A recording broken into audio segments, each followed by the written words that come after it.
নমস্কার বন্ধুরা, গুড্ডির ছোট্ট রান্নাঘরে আপনাদের আবারও স্বাগত জানাই। আশা করি সকলেই ভালো আছেন, আমিও ভালো আছি।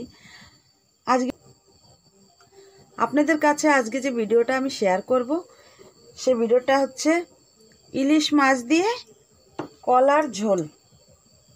এই যে কলা কেটে রেখেছি জলে ভিজিয়ে, তো একদম কোনো মশলা ছাড়া আমি কলার তরকারিটা রান্না করব। আমি কিভাবে রান্না করি আপনারা পুরো ভিডিওটা দেখতে থাকুন। এখন কড়াইতে আমি তেল দিয়ে দেব। তেল ভালো করে গরম করে নিয়েছি। এখন হলুদ নুন মাখা মাছগুলো আমি ভেজে নেব।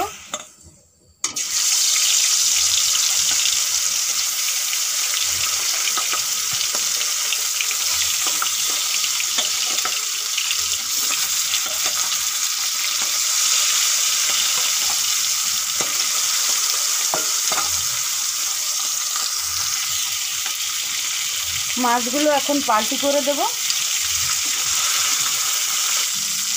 বন্ধুরা, মাছগুলো ভাজা হয়ে গেছে, এখন আমি তুলে নেব।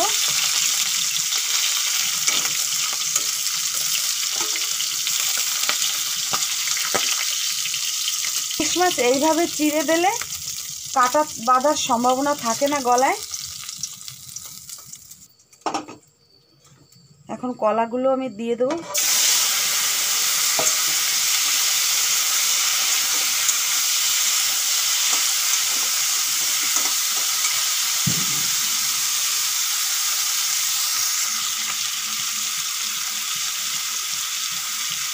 পরিমাণ মতো নুন দিয়ে দিচ্ছি, আর একটু হলুদ,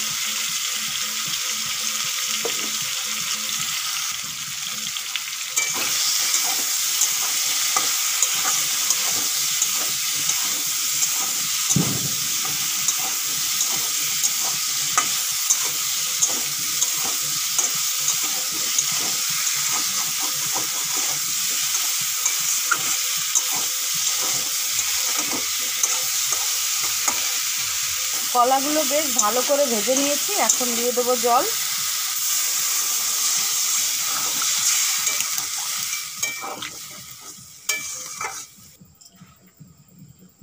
কলার পাতলা ঝোল করব, তাই একটু বেশি জল দেব। এখন আমি কিছুক্ষণের জন্য চাপা দিয়ে দেব। চাপা খুলে দেখে নেব।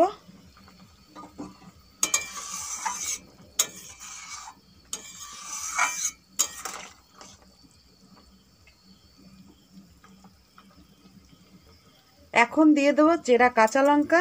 কাঁচা লঙ্কার সময় আমার ওই একই কথা, আপনাদের ঝাল আপনারা যেরকম খান সেরকম দেবেন, আমি ঝাল কম খাই। এখন দিয়ে দেবো মাছ।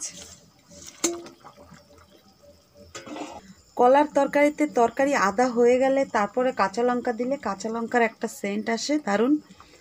তরকারি ভালো করে ফুটে গেছে, এখন নামিয়ে নেব।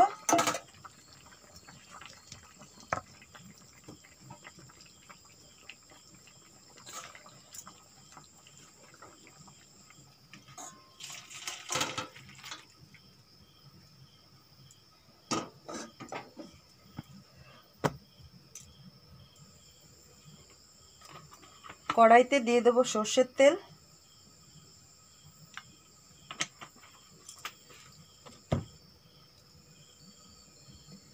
তেল গরম হয়ে গেছে, ফোড়নে দিয়ে দেবো কালো জিরে।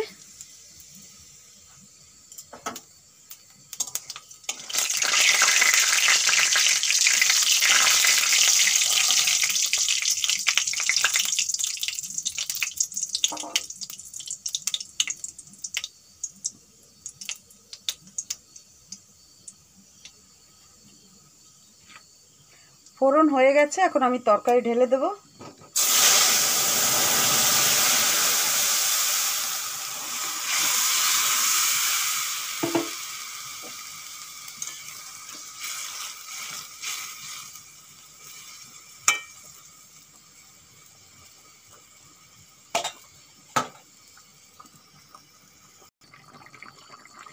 ফোড়ন দেওয়ার পর তরকারি ভালো করে ফুটে গেছে, এখন দিয়ে দেবো ধনেপাতা।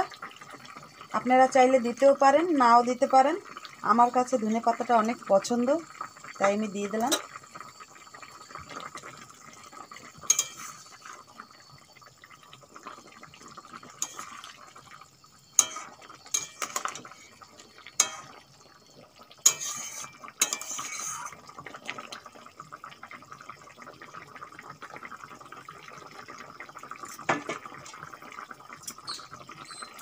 তরকারি হয়ে গেছে, এখন নামিয়ে নেব।